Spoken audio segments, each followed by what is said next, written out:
ನಮಸ್ಕಾರ ವೀಕ್ಷಕರೇ, ನಾನು ಅಂಚನಾ ಗುರೂಜಿ ಮಾತಾಡ್ತಾ ಇದ್ದೀನಿ. ಇವತ್ತು ಟಾಪಿಕ್ಕು ಮಾಟ ಮಂತ್ರ ಸಂಬಂಧಿಸಿದ ಬಗ್ಗೆನೇ. ಮಾಟ ಮಂತ್ರದಿಂದ ತುಂಬ ಹಿಂಸೆ ಪಡ್ತಾರೆ ಜನ. ಒಂದಲ್ಲ ಎರಡಲ್ಲ, 10 ರೀತಿ ಹಿಂಸೆ ಪಡ್ತಾರೆ. ಒಂದಲ್ಲ ಎರಡಲ್ಲ, 4 ಅಲ್ಲ. ಮೈ ಕೈ ನೋವು, ಕಾಲು ನೋವು, ಅಮಾವಾಸ್ಯೆ ಪೌರ್ಣಮಿ ಆದ್ರೆ ನಿದ್ದೆ ಬರಲ್ಲ, ಯಾರು ಅದ್ರಂಗೆ ಆಗುತ್ತೆ. ಕೆಲ್ಸಕ್ಕೆ ಹೋಗಕ್ಕೆ ಮನಸ್ಸು ಬರಲ್ಲ, ಕೆಲ್ಸಕ್ಕೆ ಹೋದರೆ ಕೆಲಸ ಆಗಲ್ಲ, ಸಾಲ ತೀರ್ಸೋಕ್ಕಾಗಲ್ಲ, ಮನೆಯಲ್ಲಿ ಹಣಕಾಸು ನಿಲ್ಲಲ್ಲ, ಕೆಟ್ಟ ಕನಸು, ಒಬ್ಬರನ್ನ ಕಂಡ್ರೆ ಒಬ್ರಿಗೆ ಆಗಲ್ಲ, ಆಚೆ ಚೆನ್ನಾಗಿರ್ತೀನಿ, ಮನೇಲಿ ಬಂದರೆ ಗಲಾಟೆ. ಇದೇ ಮಾಟ ಮಂತ್ರದ ಕೆಲಸ. ಹಲವಾರು ರೀತಿಯಲ್ಲಿ ತೊಂದರೆ ಕೊಡುತ್ತೆ. ನೋಡಿ, ಇದು ಮಯೂರ್ ಸುಗಿ ಅಂತ ನೋಡ್ರಿ, ಮಯೂರ್ ಸುಗಿ ಅಂತ. ಇದು ಖಡ್ಗ, ತಾಮ್ರದ್ದು. ತಾಮ್ರನೇ ತೊಗೊಳ್ಳಿ, ಇಲ್ಲ ಬೆಳ್ಳಿನೇ ತೊಗೊಳ್ಳಿ. ಈ ಎರಡರಲ್ಲಿ ಯಾವುದೋ ಒಂದು ಖಡ್ಗ ತೊಗೊಂಡು, ಇದು ಮಯೂರ್ ಸುಗ್ಗಿ. ಇದು ಬಲೆ ಹೊಲಕ್ಕೆ ಹಾಕ್ಕೊಬೋದು.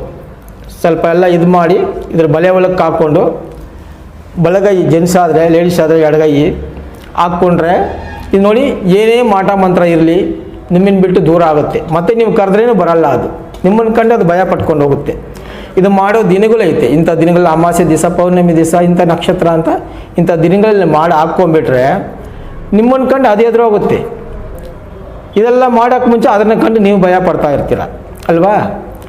ಇದೆಲ್ಲ ಮಾಡ್ಕೊಳ್ರಿ. ನೋಡಿ, ಮಯೂರ್ ಸುಗೆ ಅಂತ ಇದ್ರ ಹೆಸರು, ನೋಡ್ಕೊಳ್ಳಿ. ಇದು ತಾಮ್ರದ ಖಡ್ಗ. ತಾಮ್ರ ಖಡ್ಗನೇ ಆಗಲಿ, ಬೆಳ್ಳಿನೇ ಆಗಲಿ, ಇದನ್ನು ಅದರಲ್ಲಿ ಹಾಕ್ಕೊಬೋದು. ಇನ್ನೂ ಕೆಲವು ವಸ್ತುಗಳು ಹಾಕಬೇಕು. ಇದರಿಂದ ನಿಮಗೆ ಮಾಟ ಮಂತ್ರ ನಿವಾರಣೆಗಳಾಗುತ್ತೆ. ಯಾವುದೇ ಸಮಸ್ಯೆ ಆದರೆ ನಿಮ್ಮನಿಂದ ದೂರ ಹೋಗುತ್ತೆ. ಕೆಲಸ ಕಾರ್ಯಗಳು ಚೆನ್ನಾಗಿ ಮಾಡ್ಬೋದು, ಮನೇಲಿ ಅಂಡರ್ಸ್ಟ್ಯಾಂಡಿಂಗ್ ಇರ್ಬೋದು, ಹಣಕಾಸು ನಿಲ್ಲುತ್ತೆ, ನೀವು ಅನಿಸಿದ್ದು ಬಯಸಿದ್ದು ತೊಗೊಬೋದು. ನಮ್ಮ ಭೂಮಿ ಐತೆ, ಸೇಲ್ ಆಗ್ತಾ ಇಲ್ಲ, ಈ ಥರ ಎಷ್ಟು ಹಲವಾರು ರೀತಿ ತೊಂದರೆಗಳು ನಿಮ್ಗೆ ನಿವಾರಣೆ ಆಗುತ್ತೆ. ಯಾವುದೇ ಆದ್ರೇನು ನಮ್ಮನ್ನು ಕಾಂಟ್ಯಾಕ್ಟ್ ಮಾಡಿ, ಇದಕ್ಕೆ ನಿಮಗೆ ನಿವಾರಣೆ ಖಂಡಿತವಾಗಲೂ ಬರುತ್ತೆ. ನಮಸ್ಕಾರ, ಅಂಚನಾ ಗುರೂಜಿ ಮಾತಾಡ್ತಾ ಇದ್ದೀನಿ. ಮತ್ತೆ ಮುಂದಿನ ವಿಡಿಯೋಲಿ ಭೇಟಿ ಆಗ್ತೀನಿ. ನಮಸ್ಕಾರ.